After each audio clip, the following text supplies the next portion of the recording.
Hi,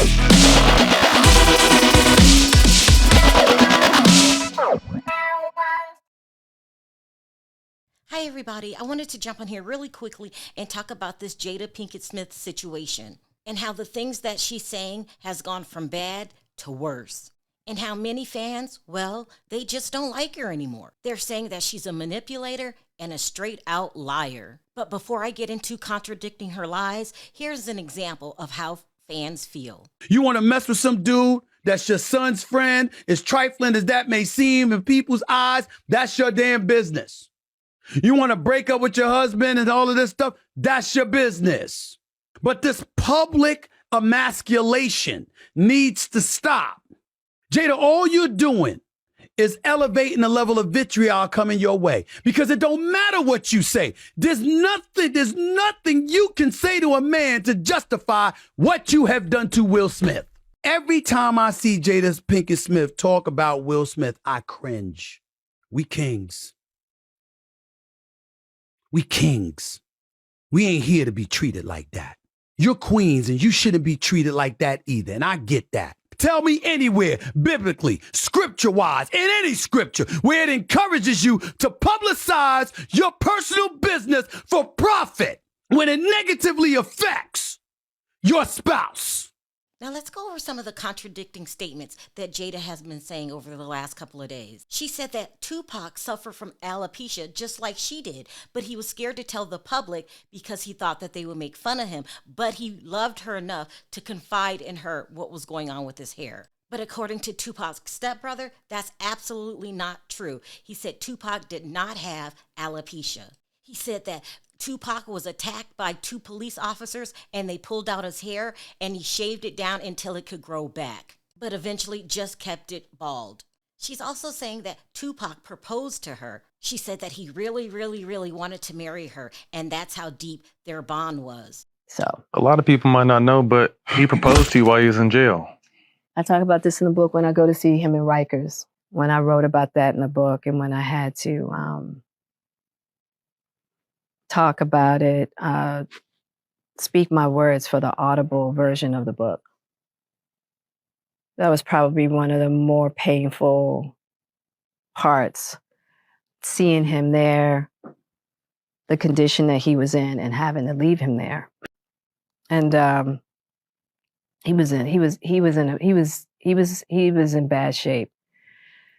And so when he asked me to get married, he was at Rikers. Now, Tupac's friends are coming out saying that is a bold-faced lie. Tupac never proposed to Jada. Not only that, he said their friendship was just that, a platonic friendship. And their relationship wasn't as deep as she's trying to make it out. They're saying that Jada made that up. And not only that, they're saying that when Tupac was in jail, he married a woman named Keisha Morris, not Jada Pinkett Smith. And they're saying even his marriage was short-lived because Tupac was a true blue player. He was nowhere near ready to settle down with anybody, let alone Jada Pinkett.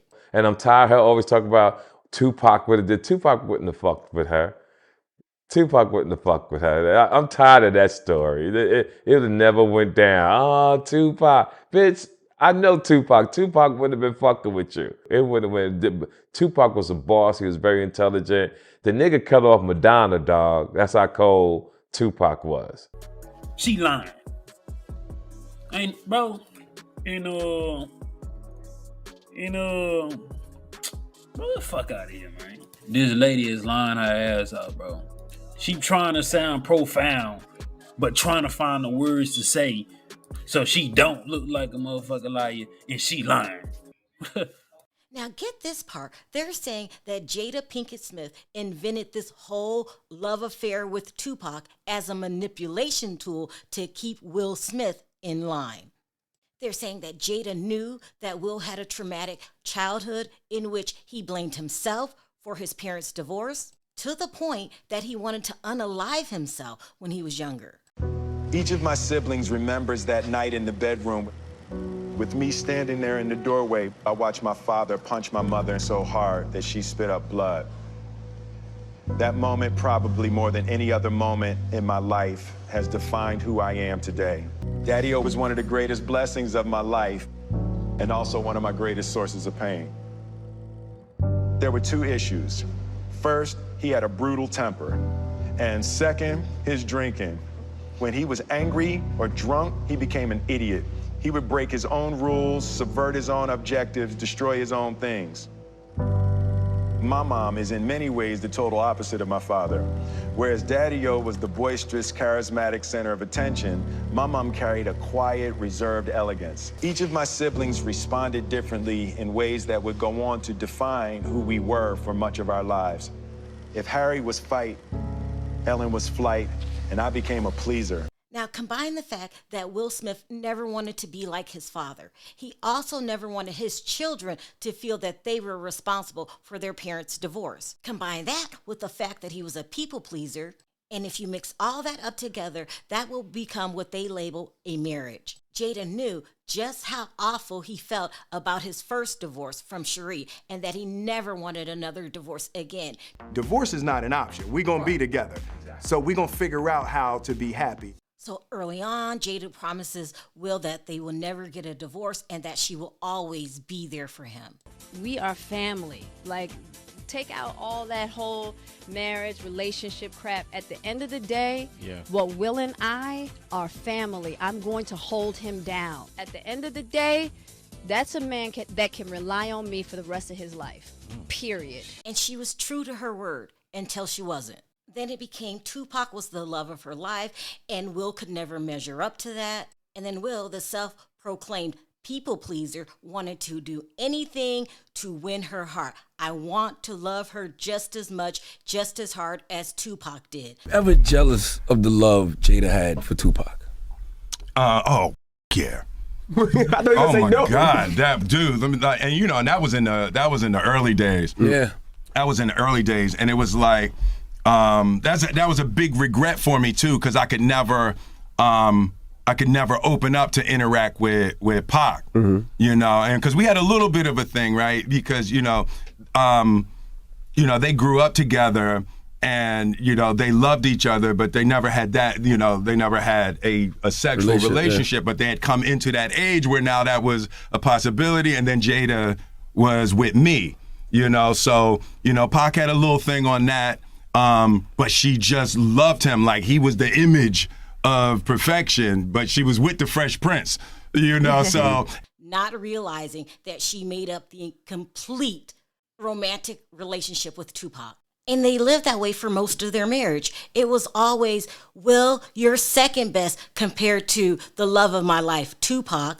Tupac wouldn't mind us having an open relationship, but Will does, and that gets him to change his mind.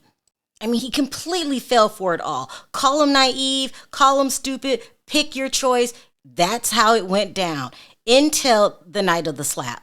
When Will went into therapy after the slap, the doctors wanted Jada to come in and they can all sit down and talk about the things that were going wrong in his marriage. She didn't do that, even though she had been promising, if you need me, I will always be there for you. Yeah. Well, Will and I are family. I'm going to hold him down. At the end of the day, that's a man that can rely on me for the rest of his life. Now, according to the rumors, this was the breakdown of their marriage. He needed her the most. She told him she would always hold him down, and she did not. He realized that the promise of never divorcing and being there for each other in their time of need was coming from one source, from him and only him. So now for the first time, it was his idea to separate. But Jada keeps thinking this is the old Will, and she keeps dangling Tupac right above his head as she always did, but only this time it's not working. Because the rumors are Will is very serious this time about the divorce. So with all due respect, all of these Tupac stories, they're not for us. They're for Will. They are to get at Will, and it's just not working, Jada. To the public, you're making yourself look like a Tupac lunatic, respectfully. So let me know your thoughts in the comments section. Do you believe Tupac, friends? Do you believe Jada made all of this up as a manipulation tactic for Will? Until next time, bye for now.